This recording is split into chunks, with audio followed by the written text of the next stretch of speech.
बिस्मिल्लाहिर्रहमानिर्रहीम।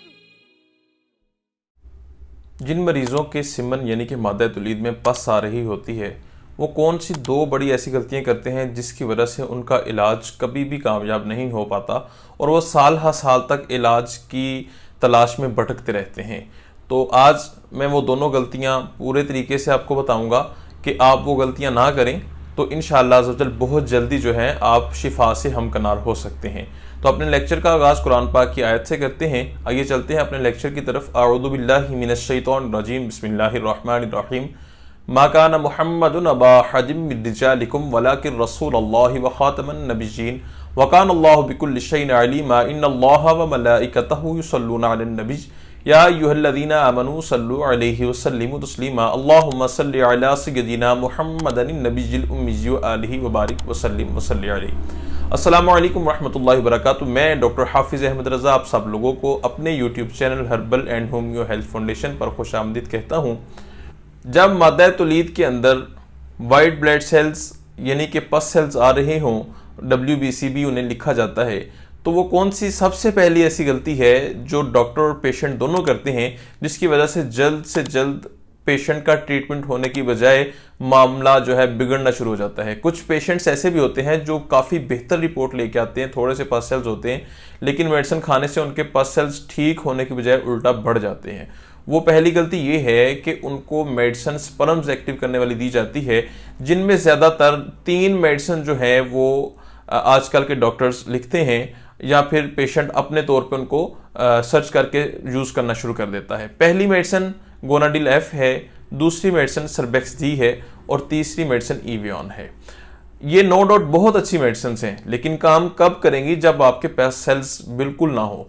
तो जिन पेशेंट्स को पस सेल्स आ रहे हो, मैंने बहुत सारे पेशेंट्स ऐसे देखे हैं कि पस सेल्स के दौरान उन्होंने ये मेडिसिन इस्तेमाल की तो उनके बजाय स्पर्म्स एक्टिव होने के मजीद पस सेल्स बढ़ गए और उल्टा उससे ये नुकसान हुआ कि उनके स्पर्म्स मजीद नीचे आ गए। ठीक है।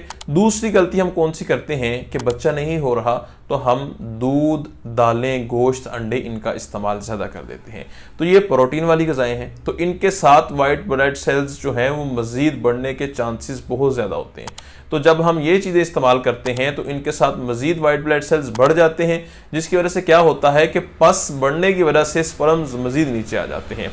तीसरी गलती जो अमूमन की जाती है वो पस सेल्स का इलाज जो है वो एंटीबायोटिक मेडिसिन से स्टार्ट कर दिया जाता है, जिसके साथ चंद दिन के लिए पस सेल्स नीचे आते हैं। कुछ लोगों के तो चंद दिन के लिए भी नहीं आते, पर स्पर्म ज़रूर एंटीबायोटिक जो है वो डेड कर देती है, मज़ीद स्पर्म्स जो है वो एक्टिव और कम हो जाते हैं।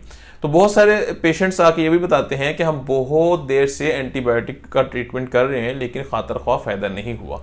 तो आपने करना क्या है कि यहाँ पे आपने जो ट्रीटमेंट करना है, अगर आपको पस आ रही है तो आपने हरगिज़ भी ये तीनों मेडिसिन यूज़ नहीं करनी, और इसके अलावा भी कोई मल्टीविटामिन्स या स्पर्म्स एक्टिव करने के लिए जो मेडिसिन दी जाती हैं जिनके अंदर बड़ी मकदार में प्रोटीन या जिंक, मैग्नीशियम वगैरह होता है, वो आपने बिल्कुल हरगिज़ यूज़ नहीं करना। आपने राइट ट्रीटमेंट जो है वो इसका तलाश करना है, किसी अच्छे माहिर डॉक्टर हैं इस हवाले से उनके साथ रब्ता करके या किसी अच्छे हर्बलिस्ट के साथ रब्ता करके। मेरे से भी आप रब्ता कर सकते हैं, स्क्रीन पर मेरा नंबर आ रहा है। अल्हम्दुलिल्लाह बहुत खुशी होती है क्योंकि हज़ारों के हिसाब से लोग मुझे बता चुके हैं जिन्होंने मेरी मेडिसिन यूज़ की और अल्लाह के फजल से उनका बेबी हुआ।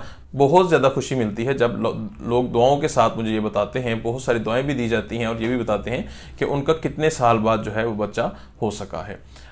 अगर आपको भी पस का कोई इशू है तो पस के हवाले से बहुत सारे लेक्चर जो हैं मेरी इसी डिस्क्रिप्शन में, और स्पर्म्स के हवाले से भी बहुत सारे लेक्चर इसी लेक्चर के डिस्क्रिप्शन में आपको मिल जाएंगे, वो सुनिए और उनसे आपको बहुत ज़्यादा जो है फ़ायदा होगा।